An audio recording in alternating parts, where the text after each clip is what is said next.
Hi, there are top 6 useful tools, but you don't know. First, tone capture, from which you can take snapshot of any portion of your system or the rectangular region. Handbrake tool.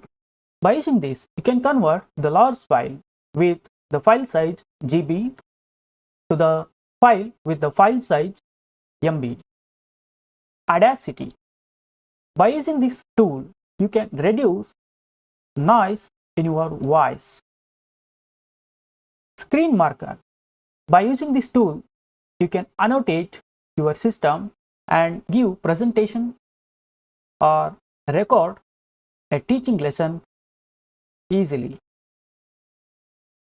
The CapCut, the free version, you can easily edit your videos. And finally, the number one tool, that is free screen recorder.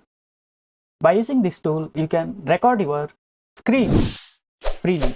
If you find this video informative, please like and subscribe to our educational channel. Thanks for watching this.